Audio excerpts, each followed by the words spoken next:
Hi, welcome to GenXGrownUp. My name is Mo, and I'm a GenXGrownUp. Have you ever misplaced your keys, lost your wallet, you know they're somewhere in your house, you just can't find them? Well, that's pretty much me my entire life.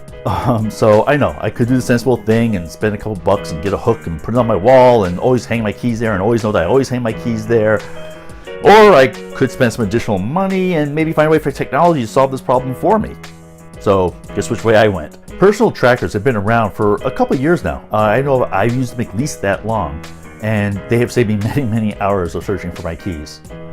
The two biggest players today are Trackr and Tile. Tile's been around a little bit longer, but Trackr's really made some strong inroads in the last year or so. So in this episode, we're going to be looking at products from both Tile and Trackr, and I'm going to be doing some basic tests between the two to kind of give you an idea of how well they perform and maybe which one's a little better than the other. So you have an idea of the size of these items. You can see I threw our business card, our GenXGrownUp official business card right in the middle, which is a standard business card size. And above it, I also put a quarter. So between that, you kind of get an idea for how big these trackers really are. You can see they've gotten quite small. At the bottom is the Tile Mate. That's Tile's kind of flagship product that's been around for quite a while. Up and to the right, we have the Tile Slim, which I guess they meant to be used for wallets and stuff. Honestly, it's about the thickness of a couple credit cards, so I really don't see it as necessarily a wallet kind of tracker, but it does have uses like for ID badges and that kind of thing. Across from it, we have the Tile Sport. That one, Tile claims is twice as loud, has twice the range, and also is water resistant. Now, you can't dunk it in the tub for hours, but if water gets on it or it falls into a pool, you can probably pull it out and it'll be okay. At the top, we have the Trackr Bravo, which is their kind of flagship product. And then next to it, I have the Trackr Pixel, which you see is a little bit smaller. It's actually a little bit thicker, but it does have an LED light around it, which is something that none of the other ones have. So before we start going into the deep comparison between the two, I want to talk about what they have the same. Both Tile and Trackr use sound as a way of locating the items. They both can be controlled by your phones, either your Android or iPhones. They have apps for both. And they're all pretty small and have some way of connecting them to your keys or your wallet or some other small item. Another feature that both Tile and Trackr offer is kind of called crowd searching. They have different terms for it, but essentially what it is that if I happen to have left my keys in a restaurant, all of a sudden I don't know where my keys are, I go to my phone and tell it to find my keys. If somebody in that restaurant or near that restaurant at any point had come near my keys, then that will be notified to my phone. So I'll be able to see that, hey, my keys were last seen in this location. I've never personally used that feature, but I could see where it could be useful. The setup for both the Tile and the Trackr are both really super simple. After clicking the plus, it takes you through a couple screens so you can tell it which tile you're trying to set up. Since I'm setting up the Tile Sport, that's what I'm going to select. So then you just bring the Tile Sport close to your phone, push the button, and it activates it. You then have to name the tile once it's activated.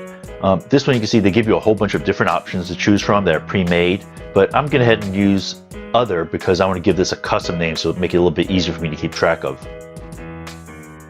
So I'm going to name this one Tile Sport because I'm just that original.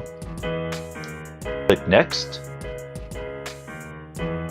My phone does its thing and it's nearby. It's all set up. So I click the Find button and now you'll hear the tone from the tile. And then you click Done and you're finished.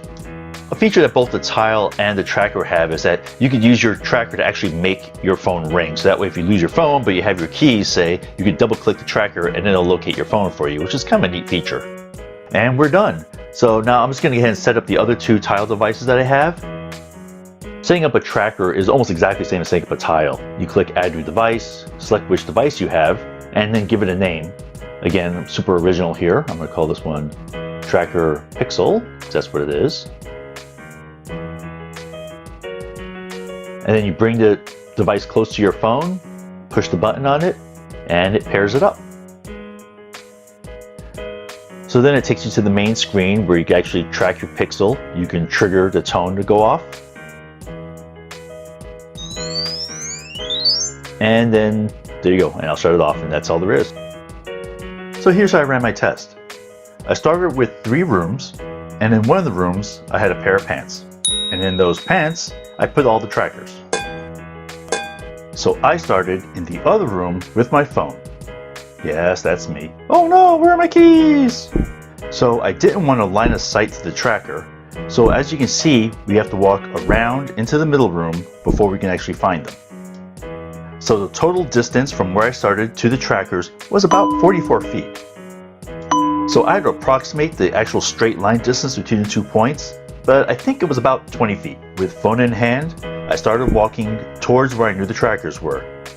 What I was waiting for was to see when the tracker was actually picked up by my phone.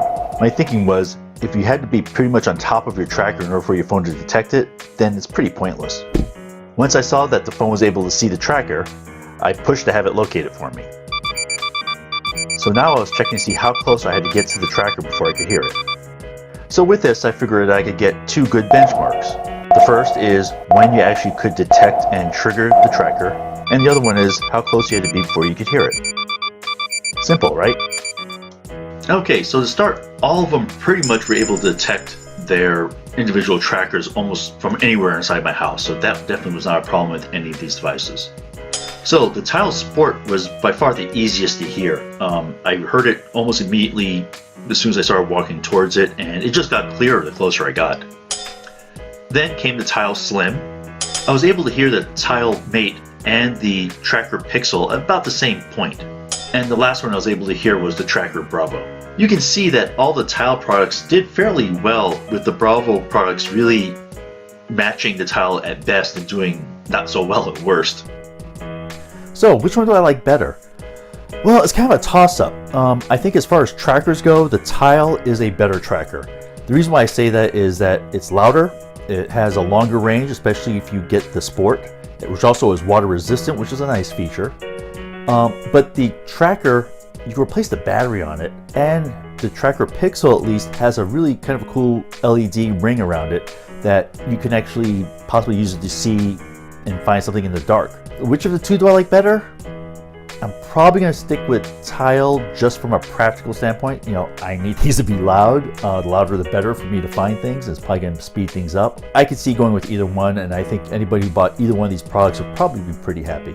Hey, thanks for watching. Hey, be sure to subscribe and click notify below so that way you don't miss any of the great content when we release it. We'd like to know what you think. Please leave comments below. We actually read all the comments and we answer pretty much every single one that comes in. And we also really appreciate it if you share this video with your friends. And if you're a new subscriber, welcome and thank you for subscribing. So we'll see you next time on GenXGrownUp. Anyone see my keys? Don't you know that you're a grown-up? No games, no punts. Not allowed if you're a grown-up. No more washing shows till